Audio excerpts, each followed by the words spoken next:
ॐ भूर्भुवस्सुः तत्सवितुर्वरेण्यं भर्गो देवस्य धीमहि धियो यो न प्रचोदयात्। ॐ त्र्यम्बकं यजामहे सुगन्धि पुष्टिवर्धनम् उर्वारुकमिव बन्धनात् मृत्युर्मुक्षीयमामृतात्। ओम नमः भगवते ओम नमो वासुदेवाय। ভাগবতের নবম অধ্যায় পাঠ করছি। অধ্যায় 9 স্কন্ধ 8। কলিহত জীব উদ্ধার করার জন্য ভগবানের স্বার্থরূপ কৃষ্ণ দ্বৈপায়ন ব্যাসদেব এটি আমাদের দিয়ে গেছেন। তাই আপনারা এই ভাগবত শ্রবণ করুন এবং মুক্তিপ্রাপ্ত হন।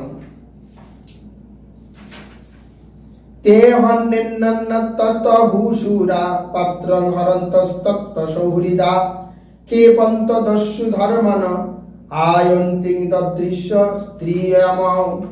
সদেব গোস্বামী বললেন, তারপর অসুরেরা পরস্পরের প্রতি শত্রু ভাবাপন্ন হয়েছিল। তারা পরস্পরের প্রতি সৌহার্দ্য পরিত্যাগ করে অমৃত ভাণ্ড ছিনিয়ে নিয়েছিলেন এবং নিক্ষেপ করেছিলেন। তখন তারা দেখল যে এক পরমা সুন্দরী যুবতী তাদের দিকে আসছে। সেই পরমা সুন্দরী যুবতীকে দর্শন করে অসুররা বলেছিল, আহা, কি সৌন্দর্য, কি অপূর্ব! এর অঙ্গকান্তি কি অদ্ভুত, এর যৌবন কি অনির্বচনীয় সৌন্দর্য মণ্ডিত।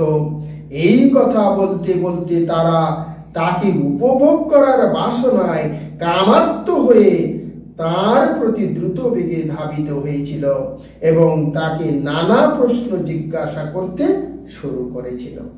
হে সুন্দরী, হে পদ্মপলাশলোচনে, তুমি কে?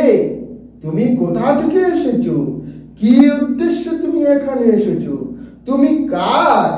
হে অপূর্ব সুন্দরী পুরুষালিনী, তোমাকে দর্শন করার মাত্র আমাদের মন বিক্ষিপ্ত হয়ে যাচ্ছে। না বয়ং তামরয়দ্বৈদ্যৈ সিন্ধ গন্ধর্বচরণৈ নাস্পৃষ্টপূর্বং জানিম লোকশ্চৈকুতনিভি। মানুষদের কি কথা! দেবতা, দানব, সিদ্ধ, গন্ধর্ব, চারণ, লোকপাল, প্রজাপতিরাও তোমাকে স্পর্শ করেনি। এমন নয় যে আমরা তোমার পরিচয় জানি না। হে সুন্দর ভ্রূশালিনী, বিধাতা নিশ্চয়ই কৃপা পরবশ হয়ে আমাদের ইন্দ্রিয় ও মনের প্রীতি উৎপাদনের জন্য তোমাকে প্রেরণ করেছে, তাই নয় কি? হে সমুদ্ধামে, হে সুন্দরী, আমরা একটি বস্তু অর্থাৎ অমৃত ভাণ্ড নিয়ে পরস্পরের প্রতি শত্রুভাবাপন্ন হয়েছি। আমরা এক কুলে জন্মগ্রহণ করা সত্ত্বেও পরস্পর বিবাদ করে শত্রু হয়ে পড়েছি। তুমি কৃপা করে আমাদের এই বিবাদের সমাধান করে দাও। বয়ং কাশ্যপদায়দ ভ্রাতর কৃত পৌরাশ বীজস্য যথান্যায়ং নৈব ভেদ যথভবেত। দেবতা এবং দানব আমরা সকলেই প্রজাপতি কাশ্যপের সন্তান এবং তার ফলে আমরা ভ্রাতারূপে পরস্পরের সঙ্গে সম্পর্কিত। কিন্তু এখন আমরা পরস্পরের সঙ্গে বিবাদ করে নিজেদের পৌরষ প্রদর্শন করছি। তাই আমরা তোমাকে অনুরোধ করছি, আমাদের মধ্যে এই অমৃত সমানভাবে বিতরণ করে তুমি আমাদের এই বিবাদ মীমাংসা করে দাও।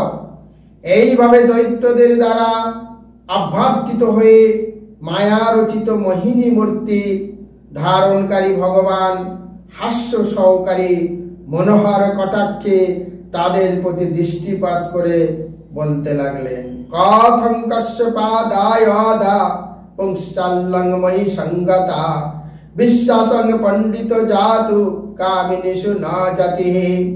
মোহিনী মূর্তিরূপী ভগবান অসুরদের বললেন, হে কাশ্যপ তনয়ন গণ, আমি একটি বেশ্যা। আপনারা আমাকে এইভাবে বিশ্বাস করছেন? বিজ্ঞ ব্যক্তি কখনো রমণীকে বিশ্বাস করে না। হে অসুরগণ, বানর, শৃগাল, কুকুরদের যৌন সম্পর্কের যেমন কোনো স্থিরতা নেই এবং তারা প্রতিদিন নতুন নতুন সঙ্গিনীর অন্বেষণ করে, স্বেচ্ছাচারিণী স্ত্রী লোকেরাও তেমন। এই প্রকার স্ত্রীর সঙ্গে বন্ধুত্ব কখনো স্থায়ী হয় না, সেটাই পণ্ডিতদের মত। ইতি স্ফেলিতস্তস্য আশ্বস্ত মনসহুরা জহশুর্বাব গম্ভীরং দদুশ্চামৃত ভাজনমঃ। সখদেব গোস্বামী বললেন, মোহিনী মূর্তির এই প্রকার পরিহাস বাক্য শ্রবণ করে সমস্ত অসুরেরা আশ্বস্ত হয়েছিল এবং গম্ভীরভাবে হেসে তারা সেই অমৃত ভাণ্ড তার হাতে সমর্পণ করেছিল। তারপর ভগবান সেই অমৃত ভাণ্ড গ্রহণ করে ঈষৎ হেসে মধুর বচনে বললেন, হে অসুরগণ, আমি অমৃত বিভাগের ব্যাপারে ভালো মন্দ যা করি না কেন, যদি তোমরা তা অঙ্গীকার করো তাহলে আমি এই অমৃত তোমাদের ভাগ করে দিতে পারি। অসুর নায়িকারা বিচক্ষণ ছিল না, তাই মোহিনী মূর্তির সেই মধুর বাক্য শ্রবণ করে, হ্যাঁ তুমি যা বলছো তা ঠিক, এই বলে তারা তার বাক্যে তৎক্ষণাৎ সম্মত হয়েছিল। অথপস্যকৃত স্নান ভূতাচ হবিষানলম দত্তা গপি প্রভুতে প্রকৃতস্তায় নদীজয়ী যথাপজয়ং বস্য সিং পরিধায় তমি তে কুশসু প্রবিশন সর্বে প্রগম্ভীভূষিতা। দেবতা এবং অসুররা উপবাস করে স্নান করেছিল এবং তারপর ঘৃত দ্বারা অগ্নিতে আহুতি নিবেদন করে গাভী, ব্রাহ্মণ এবং অন্যান্য বর্ণের সদস্যদের অর্থাৎ ক্ষত্রিয়, বৈশ্য, শূদ্রদের যথাযোগ্য উপহার প্রদান করেছিলেন।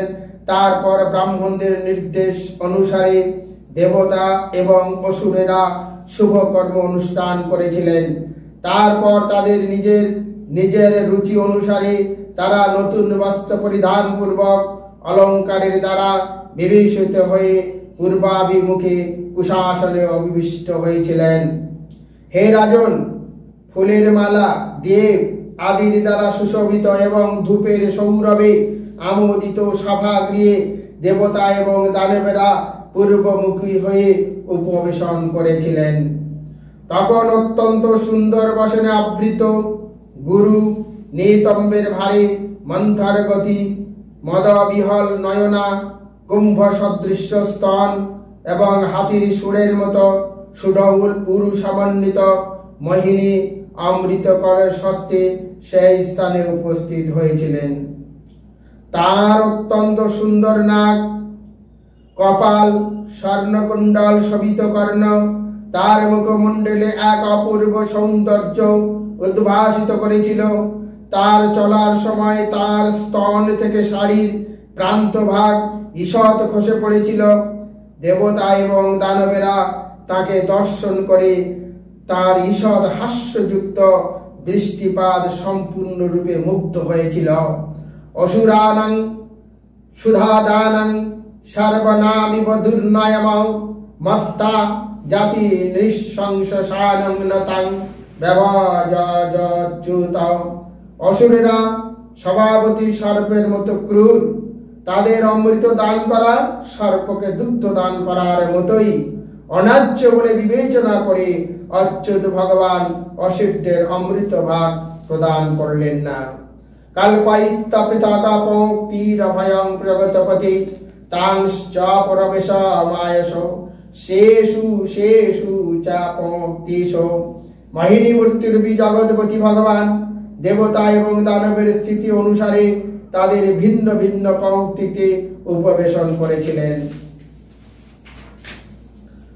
দৈত্যেন গৃহীত কলশ বঞ্চয়ন্নু প্রসঞ্চরৈ দুরস্তন পায় মাস জরায় মৃত্যুহারং সুদাম। ভগবান অমৃত কলস হাতে নিয়ে প্রথম অসুরদের কাছে গিয়েছিলেন এবং মধুর বাক্যের দ্বারা তাদের প্রসন্নতা বিধান করে অমৃত থেকে বঞ্চনা করেছিলেন। তারপর তিনি দূরে উপবিষ্ট দেবতাদের অমৃত পান করিয়ে জরা, বার্ধক্য এবং মৃত্যু থেকে মুক্ত করেছিলেন। তে পালায়ন্ত সময় মসুরা সকৃতং নিপ তৃষ্ণিমাসন কৃত স্নেহ স্ত্রী বিবাদ জাগুপসায়। হে রাজন, অসুরেরা প্রতিজ্ঞা করেছিল যে সেই রমণীর ন্যায় অন্যায় যাই করুক না কেন তাই তারা অনুমোদন করবে। সেই প্রতিজ্ঞা রক্ষা করার জন্য, তাদের সাম্য ভাব প্রদর্শন করার জন্য এবং একজন স্ত্রী লোকের সঙ্গে বিবাদ করা গরিত বলে তারা নীরব ছিলেন। অসুরেরা মোহিনী মূর্তির প্রতি প্রাণায়াসক্ত হয়েছিল এবং তার প্রতি তাদের এক প্রকার বিশ্বাস উৎপন্ন হয়েছিল। তাই তাদের ভয় ছিল যাতে সেই সম্পর্ক নষ্ট হয়ে না যায়। সেই জন্য তারা তার বাক্যে শ্রদ্ধা এবং সম্মান প্রদর্শন করে তাকে কিছু বলেননি। চন্দ্র ও সূর্যকে গ্রাস করে যে রাহু, সে দেবতাদের বেশ ধারণ করে নিজের পরিচয় গোপন রেখে দেবতাদের পঙ্ক্তিতে প্রবেশ করেছিল এবং সকলের অলক্ষ্যে, এমনকি ভগবানেরও অলক্ষ্যে অমৃত পান করেছিল। কিন্তু চন্দ্র এবং সূর্য রাহুর প্রতি তাদের স্থায়ী শত্রুতাবশত তা বুঝতে পেরেছিলেন। তারপরে রাহুর এই প্রতারণা ধরা পড়ে গিয়েছিল। চক্রেণ ক্ষুরধারেণ জহর পিবত শির হরিন্তস্য কবন্ধস্ত সুধায় প্লাবিত বতত।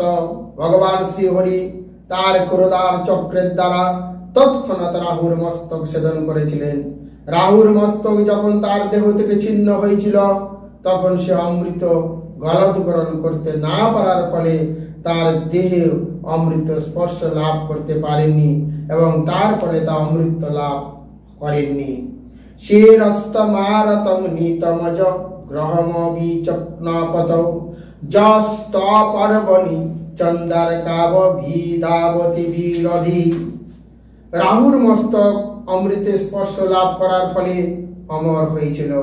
তাই ব্রহ্মা রাহুর মস্তককে একটি গ্রহ রূপে স্বীকৃতি দিয়েছিলেন। রাহু যেহেতু চন্দ্র এবং সূর্যের চিরশত্রু, তাই সে অমাবস্যা এবং পূর্ণিমা তিথিতে চন্দ্র এবং সূর্যের প্রতি ধাবিত হয়। পিতা প্রায় মৃত দৈর্ব ভগবান লোক ভাবনা পাশ্চাতম সুরেন্দ্রানং স্বরূপং চক্রিয় হরি।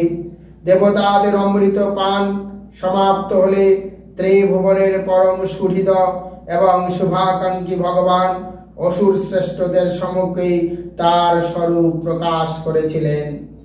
যদিও দেবতা এবং অসুরদের উভয়ই ক্ষেত্র, স্থান, কাল, কারণ, উদ্দেশ্য, কার্যকলাপ এবং মতাদর্শ একই ছিল, তবুও দেবতা এবং অসুরদের মধ্যে ফল প্রাপ্তি ভিন্ন হয়েছিল। দেবতারা সর্বদা ভগবানের পাদপদ্ম রেণুর আশ্রয় গ্রহণ করেছিলেন বলে তারা অনায়াসে অমৃত রূপ ফল লাভ করেছিলেন। কিন্তু অসুরেরা ভগবানের শ্রী পাদপদ্মের আশ্রয় গ্রহণ না করায় তাদের ঈপ্সিত ফল লাভ করতে হয়েছিল। যজাযুচ্চাতেয় শুভ সুকর্ম মনবচিত ভি দেহায়ত ন যদেষু নিবতস্তদস্য পৃথক্তাত তৈরব সদ্ভবতি যৎ ক্রিয়াতেহ পৃথক্তাত সর্বস্ব তদ্ভবতি মূল নিশচনং যত। মানব সমাজে বাক্য, মন এবং কর্মের দ্বারা ধন এবং প্রাণ রক্ষা করার জন্য নানা রকম কার্যকলাপ অনুষ্ঠিত হয়, কিন্তু সেসবই অনুষ্ঠিত হয় নিজের অথবা দেহ সম্পর্কিত বিস্তৃত ইন্দ্রিয় সুখ ভোগের জন্য।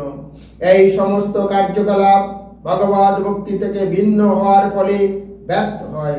কিন্তু সেই কার্যকলাপই যখন ভগবানের প্রসন্নতা বিধানের জন্য অনুষ্ঠিত হয়, তখন তার লাভজনক ফল সকলেই ভোগ করে। ঠিক যেমন গাছের গোড়ায় জল দিলে সমস্ত গাছটিতেই জল দেওয়া হয়। হরে কৃষ্ণ, রাধে রাধে। মদ্ভাগবতের অষ্টম স্কন্ধের মোহিনী মূর্তি রূপে ভগবান অবতার নামক নবম অধ্যায়ের ভক্তি বেদান্ত তাৎপর্য শেষ করলাম। আপনারা পবিত্র দেহ শুদ্ধ মনে ভাগবত শ্রবণ করে বহু জীবনের পাপ থেকে মুক্তি হয়ে গোলক ধামে ফিরে যান। হরে কৃষ্ণ, রাধে রাধে।